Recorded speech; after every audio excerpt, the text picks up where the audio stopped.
Halo semuanya, sekarang saya istirahat siang sambil kita mengobrol-ngobrol tentang pertanian di Jepang. Ini saya kurang sehat ini karena kemarin angin, sampai sekarang angin, jadi saya masuk angin.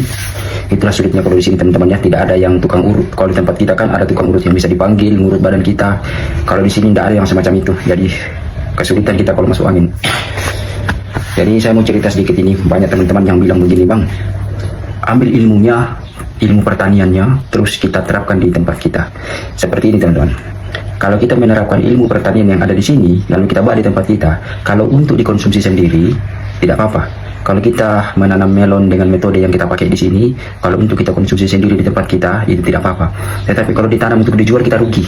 Kenapa rugi? Karena perawatan yang ada di sini, mulai dari pemupukan, penyemprotan, sampai perawatannya itu tidak seimbang dengan harga yang ada di tempat kita. Di sini kita cuma bisa mengambil ilmu sistem cangkok, yang artinya kadang batang melon disambung dengan batang ketimun, ya, membuat batang melon yang cuma satu itu bisa jadi 3 cabang. Itu saja yang kita bisa praktekkan. Tetapi kalau dari segi perawatan itu kita tidak bisa teman-teman untuk mengikuti itu, karena otomatis bukan untung yang kita dapat kalau di tempat kita, malah buntung. Saya kasih contoh. Pemupukan di sini itu hanya 1 kali. Yang dipupuk itu hanya tanah. Tetapi ya, teman-teman bisa tahu sendiri, pupuk itu atau pupuk organik yang ditaruh di kebun itu sangat banyak, sampai segini dalamnya itu pupuk itu. Jadi orang itu menanam di atas pupuk, bukan menanam di atas tanah. Tanah di bawah, pupuk penuh di tanah. Nah kalau itu kita mau pakai juga di tempat kita, apakah seimbang dengan harga melon di tempat kita yang cuma 5.000, 10.000, paling mahal 15.000? Tidak seimbang. Otomatis kita tidak bisa mengikuti itu. Yang kedua, perawatan di sini itu sangat-sangat detail. Makanya melonnya manis, karena tidak boleh lebih dari 3 buah dalam satu pokok, hanya 2 buah saja yang kita sisakan. Otomatis kalau gaya ini juga kita pakai di tempat kita, rugi karena tidak sesuai perawatannya dengan harga melonnya. Kalau di sini teman-teman, harga melon di sini itu mencapai 500.000 satu buah, 500.000, 400.000 kalau kita rupiahin ya.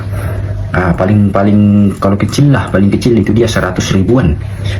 Otomatis itu seimbang dengan biaya perawatannya. Nah kalau seumpamanya kita gunakan atau kita terapkan itu di tempat kita dengan harga 10.000, 15.000, lalu kita mupuk ke dalaman pupuk seperti ini, perawatannya sangat luar biasa. Kembali modal enggak itu?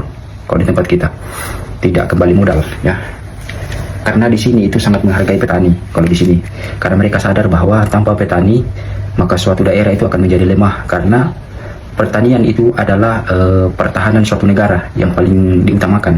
Karena kalau satu negara juga kena musim lapar alias pertaniannya tidak diperhatikan, pasti lemah juga nanti negara itu.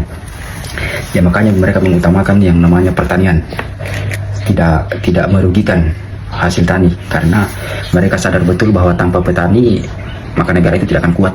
Seperti itu ya, karena dari situlah kita mendapat yang namanya bahan pangan. Jadi begitu cerita hari ini. Intinya adalah kita tidak bisa terapkan metode ini di tempat kita karena tidak seimbang harga dengan biaya perawatan dan lain-lain. Oke teman-teman, seperti itu. Jadi sekarang ini tuh saya itu masih, itulah melon-melon di belakang saya itu masih sementara mengepak-ngepak melon. Oke, sekian, terima kasih.